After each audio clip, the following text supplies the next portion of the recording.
Seja bem-vindo ao canal Escritura Comentada. Neste episódio, nós vamos focar em alguns versículos de 1 Nefe, capítulos 13, 14 e 15, que é uma designação do Vem Segue-me para os dias 22 a 28 de janeiro. E esta é a parte 3. E se você ainda não está inscrito no canal, aproveita agora e vai lá e te inscreve. Ajuda a gente, tá? Neste episódio, finalizaremos a designação da semana, com a intenção de sumarizar 3 capítulos que ainda não abordamos. É claro que não será possível dedicar atenção a todos os versículos dos 3 capítulos. Mas importa saber que, ao estudar cada capítulo que aborda a visão recebida por Nefe, nós somos beneficiados por revelações profundas e abrangentes, que abordam diversos aspectos da história e do destino dos povos. Eu te recomendo, faça isso. Estuda a designação do Vem Segue, tá? E ao longo da revelação, um anjo detalha a Nefe as bênçãos e maldição que recairão sobre os gentios.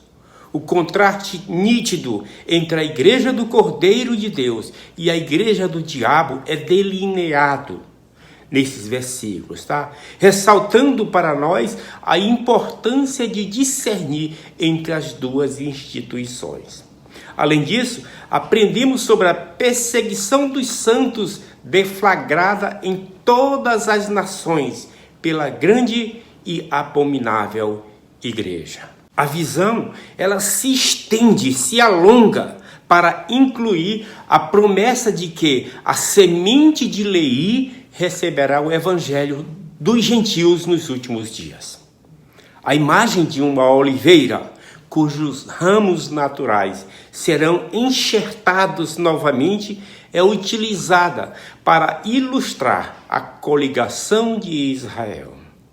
Nefe também interpreta a visão da árvore da vida, destacando a justiça divina na separação dos iníquos dos justos. Esses eventos profetizados apontam para a complexidade da jornada espiritual, delineando um caminho de redenção, restauração e discernimento entre os justos e os iníquos. O anjo que ministrava a Nefe lhe mostra o futuro, dizendo: vê a formação de uma igreja que é a mais abominável de todas as igrejas, que mata os santos de Deus. Sim, tortura-os e oprime-os e subjuga-os com um jugo de ferro e leva-os ao cativeiro. E ainda, Nefe viu a igreja que é mais abominável do que todas as outras igrejas. Ele também viu que o diabo era o alicerce desta igreja. Assim como também lhe foi mostrado os assassinatos, a riqueza, a prostituição, as perseguições e os maus desejos que fazem parte desta abominável igreja. O anjo continuou a lhe mostrar que esta igreja tirou do evangelho do Cordeiro muitos convênios e muitas partes claras e preciosas. Mostrou que ela perverteu os caminhos retos do Senhor, que apagou muitos ensinamentos da Bíblia e ensinou que ela era a mãe das prostitutas e que, finalmente, o Senhor restauraria o evangelho da salvação. Neste mundo marcado pela carnalidade e sensualidade, a imponente igreja prosseguirá em sua trajetória destrutiva. Contudo, chegará um dia no futuro no qual o mal será erradicado e a grande e abominável igreja, figurada como a prostituta que abrange toda a terra, será consumida pelo fogo devorador. Mas antes que isto ocorra, as desolações varrerão a terra e os distintos ramos da grande e abominável igreja se confrontarão. A espada da discórdia será empunhada entre eles e sucumbirão sob o peso de suas próprias ações, embriagando-se com o próprio sangue. Em 1 Nef 14:3 está escrito: e aquele grande abismo que foi cavado para eles por aquela grande e abominável igreja, fundada pelo diabo e seus filhos, a fim de que ele pudesse levar para o inferno as almas dos homens. Sim, o grande abismo que foi cavado para a destruição dos homens encher-se-á com aqueles que o cavaram para a sua completa destruição.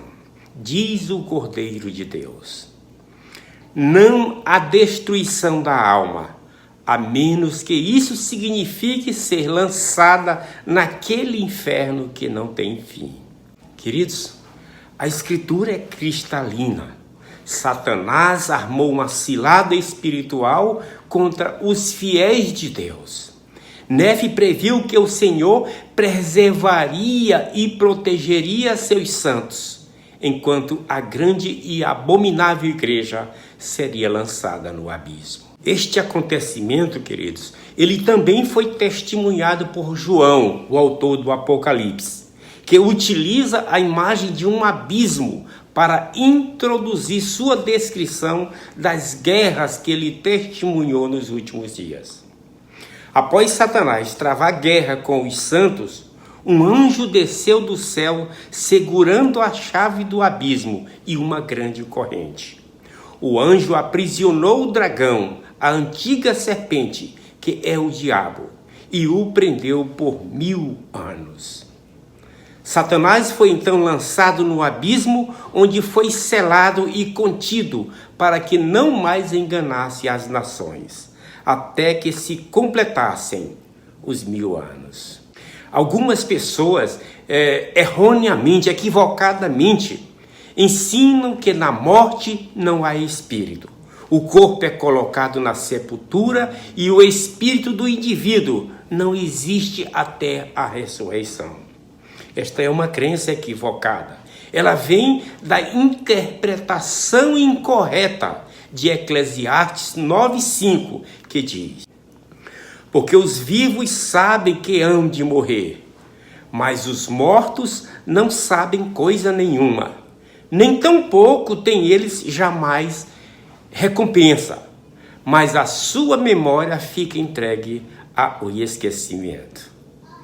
Na verdade, meus irmãos, esta escritura, ela quer nos dizer que um homem morto não terá mais recompensas terrenas e que os vivos não se lembrarão dele para sempre. É simples assim. Mais adiante, no mesmo livro de Eclesiastes, o princípio de que o espírito continua a viver após a morte, ele é claramente ensinado. E o pó voltar à terra como era, e o espírito voltar a Deus que o deu.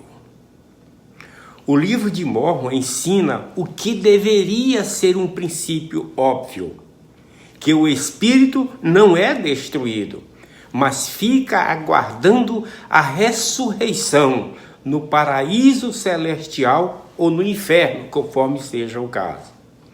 O inferno, queridos, é aquela parte do mundo espiritual pós-morte onde os iníquos sofrem, se arrependem e reconsideram. É também conhecido como trevas exteriores, um lugar de choro, lamento e ranger de dentes. Isto por causa da iniquidade daqueles que se deixaram levar cativos, por Lúcifer, Satanás. O lago de fogo e enxofre, cujas chamas ardem para todo sempre, é descritivo do tormento de consciência neste lugar.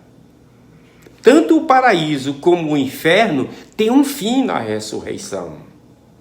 O inferno é a porta de entrada para o reino celestial. É infinito no sentido de que aqueles que o experimentam estão sujeitos aos castigos de Deus, cujo nome é infinito. Doutrina simples e fácil de ser compreendida. E finalizando, nós vamos ler 1 Nefe 15:5, que diz: E aconteceu que fiquei abatido por causa de minhas aflições, pois considerava-as maiores que quaisquer outras, por causa da destruição de meu povo, pois eu vira a sua queda. Aqui nós temos Nefe lamentando a iniquidade e a destruição dos nefitas.